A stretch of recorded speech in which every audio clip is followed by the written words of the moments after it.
하나님의 말씀은 모든 말씀은 그대로 이루어진다. 이것이 물론 사도행전에서 사도 바울의 고백이기도 한 것처럼 또 성경이 우리에게 주는 교훈, 말씀을 통해서 우리에게 알려주시는 바도 마찬가지.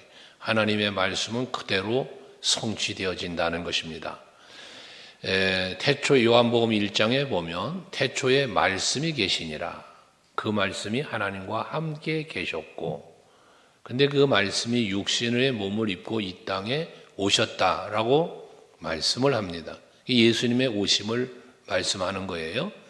근데 예수께서 이 땅에 오심이 무엇인가? 하나님께서 선지자들을 통하여 주셨던 모든 언약에 대한 메시아의 언약, 우리를 향한 구원의 언약, 택함받은 백성들을 향한 구원의 언약을 성취하시고자 예수께서 이 땅에 오신 거죠. 그래서 하나님의 모든 언약은 구약의 시대에 선지자를 통하여 말씀하신 것뿐만 아니라 예수께서 오셔서 말씀하신 것도, 또 예수님의 시대가 지난 후 우리가 말하는 성령 시대라고 말하는 지금 이 시대에도 사도들을 통하여 또는 그 후세의 교회들을 통하여 주의 목회자들을 통하여 선포되는 모든 말씀들은 그대로 되어진다는 사실을 성경이 말하고 있을 뿐만 아니라 우리의 삶의 현장에서도 나타나고 보여지는 모습들이 많이 있습니다. 오늘 사도행전 27장의 말씀은 사도 바울이 죄수의 몸으로 로마로 호송되어져 가는 과정 속에 일어난 일을 표현하고 있습니다. 그런데 이 사도행전의 기록은 약 한 30여 년간의 사건들을 기록한 말씀인데요. 그 30여 년간에 있었던 일들을 기록할 때 간략하게 사건들도 요약하여 기록되었음을 우리가 볼 수 있어요. 그런데 유난히 27장의 말씀은 이 사도 바울의 호송 과정에서 있었던 이야기를 구체적으로 길게 44절에 이르기까지 말씀을 하고 있습니다. 풍랑 사건요. 여러분, 예수님의 공생애 중에도 풍랑이는 바다 위를 걸어오시고 배 위에 오르셔서 풍랑을 잠잠하게 해주셨던 풍랑 사건이 예수님의 시대에도 있었거든요. 하지만 그 사건은 마가복음이든 마태복음이든 한 단락 짧게 기록되고 말았어요. 그런데 유난히 유라굴라라고 하는 이 폭풍에 대해서는 엄청나게 길고도 구체적인 그들이 주고받은 대화의 예화까지 해서 상세히 기록하고 있다는 것입니다. 왜 성령의 감동으로 기록되어진 이 귀한 성경의 말씀들인데도 불구하고 이렇게 사도행전 27장에 세밀하고 구체적으로 기록하고 있는가를 생각해 보면 그만큼 이 사건이 주는 교훈이 있다는 것, 중요하다는 말씀이기도 합니다. 우리가 바울의 풍랑 사건을 예수님의 있었던 풍랑 사건과 견주어서 이게 더 크고 이건 작고 아니지 않습니까? 주는 의미와 교훈은 다 있습니다. 그런데 더 유난히 이렇게 길게 말씀을 적고 있다는 이유가 무엇일까라는 것입니다.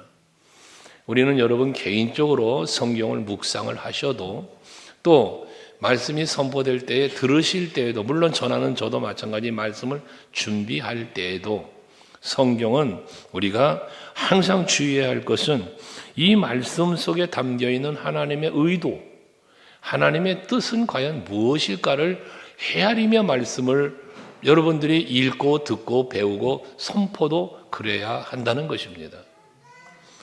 그래서 성경을 통해서 하나님의 계시를 우리가 파악하고 하나님의 뜻을 분별할 수 있을 때 이 말씀을 통하여 우리는 교훈도 얻게 되어지고 우리의 믿음도 견고해지고 하나님이 보시기에 합당한 삶도 행위도 살아갈 수 있게 되어진다는 겁니다. 그래서 하나님의 말씀은 우리들의 삶의 현장에 나타나져야 된다는 거예요. 하나님의 말씀은 이렇게 나를 통하여 이렇게 나타난 바 되어진다는 사실을 말할 수 있어야 된다는 사실이죠. 또 그렇게 행동할 수 있는 우리들이 되어야 한다는 것입니다. 사도 베드로후서 1장 20절에서 먼저 할 것은 성경의 모든 예언은 사사로이 풀 것이 아니니라고 말합니다. 여러분, 우리가 성경 말씀을 대할 때에 앞에 말했죠. 읽을 때, 들을 때, 선포할 때 마찬가지인데 하나님의 말씀을 우리가 사사로이 풀고 사사로이 판단해서는 안 된다라는 것입니다. 언제나 우리는 하나님의 말씀 속에 담겨 있는 하나님의 계시와 그 의도, 뜻을 잘 파악하고 또 깨달으며 마음에 새길 수 있는 우리들이 되어야 한다는 것이에요.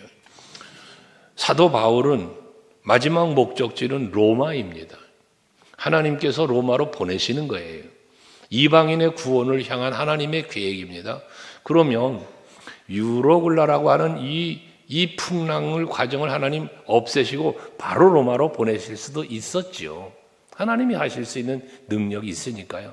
그런데 그 과정에서 이 풍랑을 만나게 하셨다는 거예요. 왜? 이 풍랑을 통해서 이러한 어려운 과정을 통해서 하나님의 뜻과 하나님의 살아서 이 모든 것을 인도하고 계신다는 사실을 일깨워 주기 위한 하나님의 계획이 이 속에 있다는 것이에요. 중요한 것은 이러한 하나님의 계획과 뜻을 바울은 헤아리고 있다는 겁니다. 이게 중요한 겁니다. 우리가 하나님의 말씀을, 바울도 하나님의 말씀을 받은 사람입니다. 우리도 하나님의 말씀을 받는 사람입니다. 바울이 예수를 전하고 복음을 전하는 것처럼 우리도 삶의 현장에서 예수 복음 전하며 사는 우리들입니다.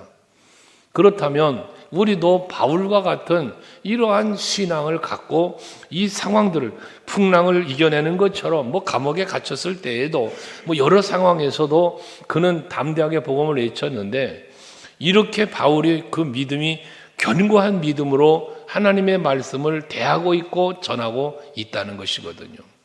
여러분들에게도 이 바울 같은 신앙이 확고하게 세워지는 이 아침이 될 수 있기를 바랍니다. 사도 바울은 이 풍랑이라고 하는 엄청난 풍랑을 만나고 속수무책이잖아요. 어떻게 할 바가 없어요. 오죽하면 사공들은 그 짐과 기구들을 다 바다에 버려버리고 그리고 도망을 칠 생각을 합니다. 자기 살 길 찾아서 가려고 그렇게 생각을 하고도 있습니다. 근데 사도 바울은 그러한 저들을, 여러분, 그런 상황은 그럼 바울은 안 겪나? 마찬가지 바울도 겪고 있잖아요. 모든 사람들이 계속되는 풍랑 때문에 오늘 말씀해 보니까 열나흘 동안이나 먹지도 못하고 이 풍랑을 속에서 고통을 당하고 있다는 거예요. 2주간입니다. 14일 동안. 그들에게는 구원의 요망마저도 없어졌다고 20절에서는 말하고 있습니다. 살 길이 없습니다. 얼마나 답답하고 얼마나 두려웠겠습니까? 그런데 그러한 좌절과 절망으로 사는 것조차 포기할 정도의 상황에 있을 때에 우리 말씀 계속 묵상했잖아요. 2주간 연속. 오늘도 다시 한번 보시면 사도행전 27장 25절이죠. 너무나 힘들고 어려운 상황인데도 불구하고 사도 바울은 뭐라고 외칩니까? 여러분, 안심하십시오. 두려워 떨지 말라는 거예요. 지금 힘든 상황이지만 두려워하지 말고 도망칠 궁리하지 말고 안심하라는 거예요. 그러면서 한 말이죠. 나는 내게 말씀하신 그대로 되리라고 하나님을 믿노라. 이게 바울의 믿음이라고 그랬잖아요. 이 풍랑이 일고 어려운 그러한 상황 속에서도 사도 바울은 하나님 앞에 전적으로 말씀을 믿고 하나님의 약속하신 말씀을 믿고 전적으로 모든 걸 전부를 맡겨놓고 있다는 것입니다. 오늘 예배하는 성도 여러분, 여러분의 인생, 여러분의 삶의 모든 것, 직장이든 사업이든 자녀든 무엇이든 간에 주님께 전부 맡길 수 있는 여러분들이 되시기를 바랍니다. 내가 어찌 해보려고 하다 보면 자꾸 나의 지식, 나의 판단, 나의 경험만 앞세우게 되어지고 그러다 부딪히는 상황들이 닥치게 되어지면 좌절하고 낙심하고 포기하는 이런 일이 벌어지게 되어집니다. 모든 일은 하나님이 이루어 주신다는 사실을 믿고 모든 걸 주께 맡기며 나아갈 수 있는 여러분들이 되시기를 바랍니다. 하나님께서는 사도 바울을 통해서 일하시고 있다는 사실을, 하나님이 누구인가를 어떤 능력을 가지신 분인가를 바울을 통하여, 풍랑을 통하여 보여주고 계신다는 것입니다. 불안이나 두려움, 여러 날을 먹지도 못한 상태로 풍랑 속에서 살기 위해서 목숨을 걸면서 탈진해 있는 저들, 구원의 요망마저 없다고 말하고 있는 저들, 그들에게 바울이 선포한 이 말씀은 엄청난 파장을 주는 말씀이었습니다. 그러니까 나는 하나님을 믿어 라고 담대하게 말할 수 있는 이 바울의 외침, 이 외침은 바울에게만 아니라 함께 배에 타고 있던 276명, 그 중에는 사공도, 죄수도, 그 죄수를 호송하는 군인들도 다양한 사람들이 거기 있습니다. 그들에게 하나님의 임재하심과 그 말씀대로 일하시는 하나님이심을 이 풍랑을 통하여, 바울을 통하여 지금 일깨워주고 있다는 것입니다. 오늘 우리가 이 말씀을 묵상하면서 여러분의 믿음도 과연 바울 같은 믿음인가? 사공처럼 배를 버리고 도망치려는 믿음인가? 아니면 차라리 죽는 것이 옳겠다고, 죽어버리겠다고 포기하는 그러한 사람인가? 한번 여러분 스스로를 돌아볼 수 있기를 바랍니다. 앞주간에도 말씀을 드렸던 것처럼 믿음이 있는 사람이냐 믿음이 없는 사람이냐는 판단은 어려움을, 문제를 닥쳐보면 안다. 어떠한 문제가 생겼을 때 믿음의 사람은 전적으로 하나님을 믿고 맡기는 삶을 사는 사람이지만, 믿음이 없는 사람은 좌절, 포기, 근심, 두려움, 때로는 내 생각을 앞세우며 살아가는 사람이 되고 맙니다.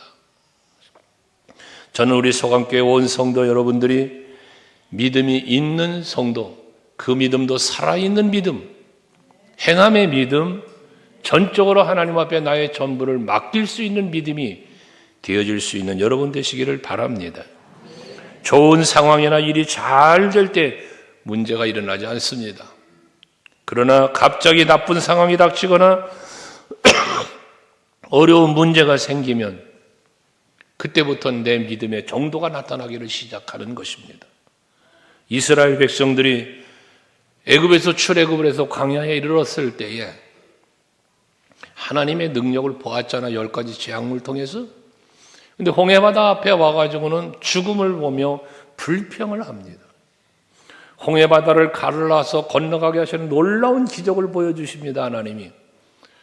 그런데도 불구하고 홍해를 건너가자마자 만난 마라의 쓴물 때문에 또 불평합니다.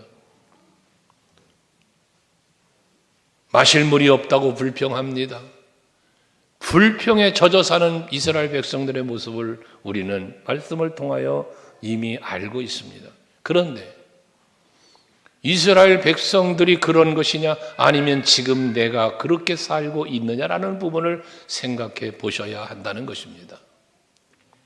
여러분, 감사해야 할 일이 있어 감사하는 것 누구나 할 수 있는 일입니다. 이건 믿음이 있느냐 없느냐의 문제가 아닙니다. 그러나 힘들고 어려운 고난이 있을 때, 문제가 있을 때도 과연 감사할 수 있는가라는 부분입니다. 그 감사는 어디서 나옵니까? 하나님을 믿는 믿음에서 나오는 것입니다. 사도 바울은 배 안에 타고 있던 모든 사람들에게 똑같은 어려움을 겪고 있지만, 죽음의 위기를 겪고 있지만 오히려 저들에게 안심하라 하면서 내가 믿는 하나님은 이런 하나님이시다고 선포할 수 있었던 이 담대한 모습, 이것이 바로 바울의 믿음인 것처럼 오늘 예배하는 여러분의 믿음이 되어야 한다는 것입니다. 바울은 죽을 것 같고 도저히 어찌할 수 없는 상황임에도 불구하고 절망하는 것이 아니라 자신이 믿고 있는 하나님을 확신하고 위기를 하나님께 맡기고 하나님을 만나는 기회로 바꿔놓는 이런 놀라운 믿음의 사람이었다는 것입니다. 이것이 진정한 믿음 아니겠습니까? 언젠가도 말씀을 드렸지만 힘든 일을 만났을 때에 힘내세요. 하나님이 계시지 않습니까? 라고 말할 수 있는 그런 믿음의 사람. 그런데 정작 다른 사람에게는 하나님이 계시니까 믿으라고 기도하세요라고 힘과 용기를 주었던 사람이 정작 자기가 문제를 당하니까 기도하지 아니하고 한숨 지으며 좌절낙심 두려움 속에 빠져버리는 사람도 있다고 그랬잖아요. 우리 서강교회 성도님들은 누가 어려움을 당하든 내가 어려움을 당하든 언제나 하나님의 뜻이 그 안에 있음을 발견하면서 반드시 나를 도우시고 인도해 주실 것이라는 믿음을 가지고 승리하는 여러분 되시기를 바랍니다. 사도 바울은 자신은 로마에 가야 한다는 사실을 하나님으로부터 말씀을 받았습니다. 그러니까 난 반드시 로마에 갈 거라는 확신이 그에게 있었다는 것 아니겠습니까? 그런데 로마에 가서 거기 로마에 있는 사람들에게 복음을 전하며 예수를 믿게 하는 이것 중요하죠. 하지만 지금 이 유로굴라라는 이 풍랑을 만난 상황 속에서 이 배 안에 있는 276명에게도 살아계신 하나님을, 언약하신 하나님을, 말씀을 성취하신 하나님임을 저들에게도 바울은 가르쳐 주어야 했다는 것입니다. 여러분, 우리가 교회에 와서만 예배드릴 때만 믿음 있는 사람이 아니라 여러분들이 살아가는 삶의 현장 그 어디에서도 믿음의 사람답게 살아가는 여러분들이 되시기를 바라는 겁니다. 직장을 가도 가정에서도 어느 곳에서든지 나는 살아계신 하나님을 믿는다. 내게 언약하신 약속을 반드시 이루실 하나님이심을 믿는다라고 바울처럼 말할 수 있는 여러분들이 되시기를 바라는 겁니다. 풍랑을 마치고 무사히 구출되었을 때에 여기 타고 있던 276명 그 바울의 말과 되어진 일들을 보면서 저들이 예수를 하나님을 믿지 않았겠습니까? 저들이 믿었다는 기록은 성경상에는 없습니다만 모든 되어진 일들을 보며 그런 역사가 일어나지 않았겠느냐는 것입니다. 이것이 바로 복음을 통한 놀라운 능력의 역사를 이루는 바울의 모습이었다는 것입니다. 여러분들도 마찬가지 나를 위해서 일하고 계신 하나님을 믿으면서 모든 걸 맡길 수 있는 여러분 되시기를 바라는 겁니다. 두 번째로는 이런 잠시 극복하는 믿음도 참으로 중요한 것이지만 이 고통이 지속되어 갈 때 잠깐 풍랑이 불고 끝나는 게 아니라 열나흘이나 계속해서 이런 어려움을 겪고 있을 때에 믿음은 흔들리고 인내하지 못하고 포기하는 사람들이 얼마나 많냐는 것입니다. 그런데도 그러한 가운데서도 사도 바울은 30절 말씀에 보면 사공들이 도망하고자 하여 이 물에서 닻을 내리는 채 하고 거룻배를 바다에 내려놓고는 도망가려고 하는 사공들, 이 사공들을 사도 바울은 꾸짖질 않았습니다. 내가 이렇게 하나님의 말씀을 전했는데, 내가 하나님을 믿어보라고 말했는데 왜 너희는 도망을 치려고 하느냐고 꾸짖는 것이 아니라 오히려 저들을 불러 모아놓고 유일한 희망을 주는 것은 하나님이 너희를 구원해 주실 것이라는 말씀을 다시 한번 34절에 주죠. 음식을 먹기를 저들에게 권했다는 것이 열나흘 동안 고통당하고 있는 저들에게, 도망가려고 하는 저들에게 이것이 너희의 구원을 위하는 것이요 너희 중 머리카락 하나도 잃을 자가 없으리라. 앞에서 하나님을 믿는다 말한 바울은 이제 너희들 중에 해를 당하지 않을 거야. 머리카락 하나도 잃을 사람이 없다. 완전히 완벽하게 살아날 것을 말하는 거 아닙니까? 그러면서 35절 같이 읽어보시겠습니다. 35절 다 같이 읽습니다. 시작.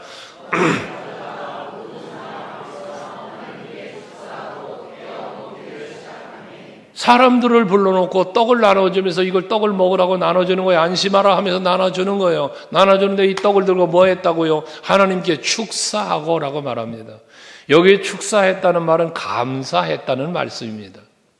사도 바울은 지금 그 어려운 위기 상황에서도 하나님이 기뻐하는 게 뭔지를 아는 거예요.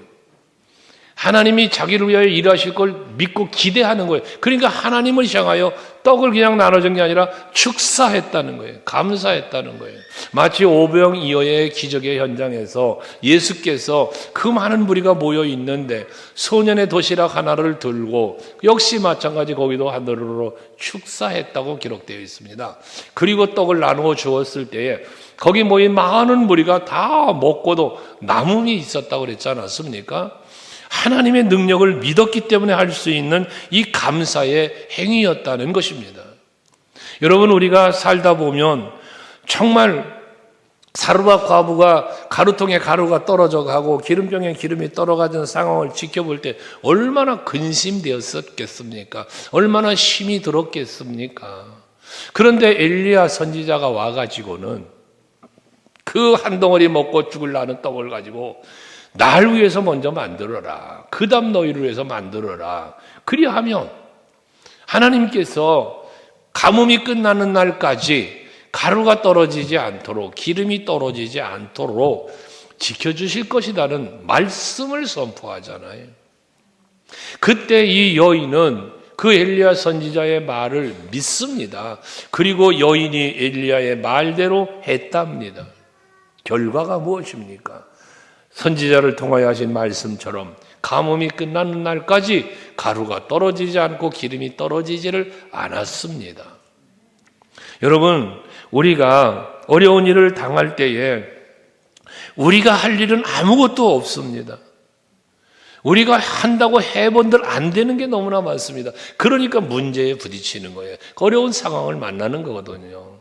그때에 우리를 위해서 일하실 하나님을 바라보며 하나님이 나를 위해서 일해 줄 것을 믿고 믿음으로 감사할 때, 그 믿음의 감사가 하나님의 보좌를 움직이는 거고 하나님의 마음을 움직이게 되어서 여러분을 지키시고 또한 은혜 베푸시며 복 주신다는 사실을 믿으시기를 바라는 겁니다. 그래서 우리가 해야 할 것은 뭐든지 내가 하면 될 것이라는 생각을 버리는 거라는 거예요. 내가 하면 될 것이라는 생각을 버리고 하나님이 하시면 된다는 믿음을 갖자는 것입니다. 우리의 짧은 지혜와 지식으로 판단하고 계획을 한들 그것이 되어져 봐야 나의 계획만큼 되고 내 힘만큼 내 능력만큼 되어지는 겁니다.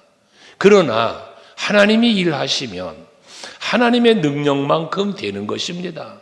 안 될 것이 없는 겁니다. 그러므로 우리는 어떠한 고난을 만나도 어떠한 힘든 일을 만나도 하나님께서 일하실 것을 믿고 감사함으로 나아갈 때 하나님께서는 환경도 바꾸어 주시고 사람도 바꾸어 주시고 여러분 가정과 사업과 우리 교회도 복되도록 하나님께서는 인도해 주실 줄로 믿습니다. 그러므로 우리가 해야 할 일은 하나님을 믿음으로 높여드리고 감사하는 것이 우리가 해야 할 일인 것입니다. 그리고 44절 말씀에 보시면 그 남은 사람들은 널조각 혹은 배 물건에 의지하여 나가게 하니 마침내 사람들이 다 상륙하여 구조되니라 했습니다. 모든 사람이 한 사람도 바울이 말한 대로 한 사람도 상하지 않고 죽지 않고 다 구조되었다는 겁니다. 거기 말씀 가운데 보면 마침내라고 하는 말씀이 나와 있습니다. 마침내 사람들이 다 상륙해서 구조됐답니다. 이 마침내라고 하는 의미가 무엇입니까? 결과적으로 되었다는 이야기입니다. 조금 다른 말로 말한다면 사도 바울이 말한 대로 하나님께서 마침내 하나님께서 바울의 믿음대로 해 주셨다는 것입니다. 여러분 2024년 한 해가 저물어가고 있습니다. 여러분에게 2024년 이 한 해를 마무리할 때에 여러분들의 입술에 마침내 하나님이 이루셨다고, 마침내 하나님의 약속은 성취되었다고, 마침내 내 믿음대로 되었다고 고백할 수 있는, 간증할 수 있는 여러분들이 되시기를 주의 이름으로 축복합니다. 어쩌다가 된 일이 아닙니다. 우연의 일치도 아닙니다. 하나님의 치밀한 인도하심과 역사하시는 과정 속에서 이루어진 하나님의 능력인 것입니다. 이 급한 상황에 죄수들은 도망을 치려고 하지 않아요. 사공들도 도망치려고 하는데 죄수들도 도망칠 수 있잖아요. 그러니까 42절에 보면 군인들이, 죄수를 지키는 군인들이 그들을 죽여버리려고 했다는 거예요. 이 얘기는요, 바울도 죄인이에요. 죄수예요, 지금. 그럼 거기 있는 죄수들을 도망칠까봐 병사들이 죽여버린다고 하면 바울도 죽을 수 있는 상황이었다는 거죠. 하지만 하나님께서는 43절에 보면 백부장이 바울을 구원하려 하여 라고 말합니다. 그 뜻을 막고, 백부장이 지금 이 호송하는 대장 아닙니까? 병사들의 대장. 근데 이 백부장이 그걸 막았다는 거예요. 왜? 바울을 구원하려고 라고 말합니다.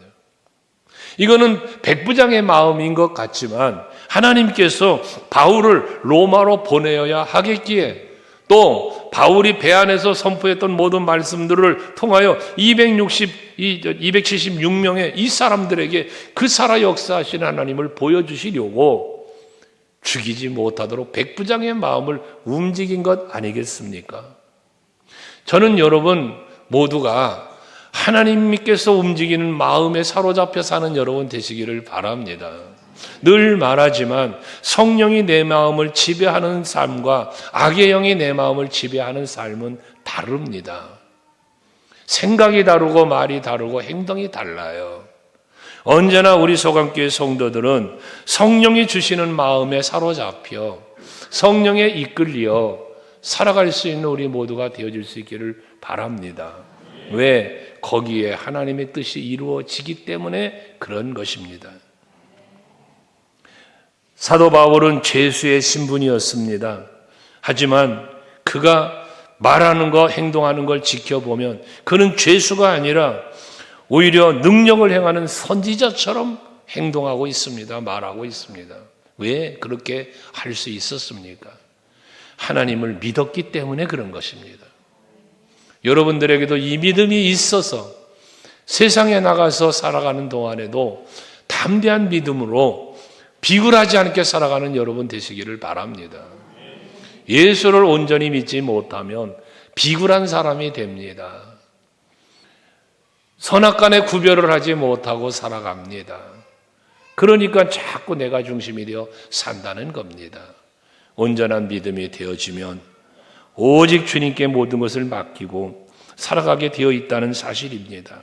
그래서 오늘 27장을 마무리하면서 바울을 향한 이 사건들을 통하여 하나님께서 이루심이 무엇인가 생각해 보면 하나님의 말씀을 그대로 믿고 하나님을 높이고 하나님께 감사하는 바울을 끝까지 지키시는 하나님의 주권과 섭리, 그것을 바울이 체험하고 함께한 모든 이들이 체험하게 하시고 그 믿음을 갖고 이 영적인 경험을 갖고 담대하게 로마에 가서 또 이 복음 전할 수 있는 바울을 만드시고자 하나의 연단의 과정을 거쳐가고 계신다는 사실을 보여주고 있다는 것입니다.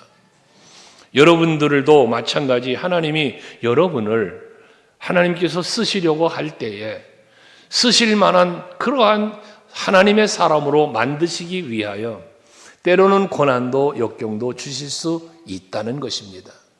그 고난과 역경을 믿음으로 극복하되 전부 다 주께 맡기시고 하나님이 이루실 걸 믿기에 감사하면서 되어지는 모든 과정을 여러분 지켜보되 순종하는 마음으로 모든 이들에게 믿지 않는 이들에게 본이 되는 마음으로 살아갈 수 있는 여러분들이 될 수 있기를 바랍니다. 사도 바울은 폭풍 속에서도 하나님의 말씀을 들었고 또 하나님의 그 말씀을 선포했고 그 말씀대로 순종하며 나아간 바울의 모습이 오늘 27장에서 우리들에게 보여지는 바울의 믿음인 것입니다. 다루트난 유라굴로라고 하는 광풍에서 살아남았다는 이야기가 아닌 것입니다. 모든 상황과 형편이 하나님의 손길로 일하심을 알게 되고 하나님의 일하심은 성경에서 기록된 대로 말씀하신 대로 이루어진다는 것도 믿고 또 우리의 모든 삶 속에서도 그대로 살아갈 수, 그 믿음으로 살아갈 수 있는, 그래서 내 삶의 현장에서 말씀을 증거하고 나타내는 여러분들이 될 수 있기를 바라는 겁니다. 그 삶에 나타나는 말씀이라는 제목으로 여러분에게 말씀을 드리는 이유인 것입니다. 마찬가지로 우리는 하나님을 위하여 혹은 교회를 위하여 목회자를 위해 성도를 위해 목숨을 걸고 기도하고 목숨을 걸고 헌신하겠다라고 하는 다짐도 하고 고백도 할 수 있겠습니다마는 그러나 기억해야 할 것은 내가 다 했죠. 내가 열심히 냈죠. 그러나 내가 한 것이 아니라 하나님이 하셨다는 사실을 우리는 잊지 말아야 할 것입니다. 사도 바울 고백처럼 내가 사도들보다 더 많은 수고를 했고 더 많은 일을 했지만 그 모든 것은 다 하나님의 은혜로 된 것이니라는 고백과 같은 것입니다. 여러분 반대로 나는 한 것도 없고 뭔가 부족한 모습만 보일지라도 그 역시 마찬가지입니다. 나는 부족하고 나는 약해도 하나님은 강하시고 하나님은 약속을 이루시는 분이시기에 그저 주만 바라보고만 있을 뿐, 기도만 하였을 뿐이지만 하나님이 다 하셨습니다. 뭔가 열심히 낸 사람도, 부족한 것 같은 사람도 모두 다 할 수 있는 고백은 하나님이 다 하셨습니다. 이것이 우리 모두의 고백일 수 있기를 바랍니다. 2024년도 그렇게 가는 것입니다. 2025년도 우리의 미래도 다 그렇게 갈 것, 지나가게 될 것입니다. 믿음으로 주를 바라보시면서 살아계신 하나님, 함께 계시는 하나님, 도우시는 하나님께서 내 삶의 현장에서 약속하신 말씀을 이루실 것을 확실하게 믿으시고 더욱 하나님을 믿으시고 더욱 하나님 바라보시고 더욱 하나님께 영광을 돌리시는 여러분 모두가 되시기를 주님의 이름으로 축복합니다. 기도하시겠습니다. 하나님, 우리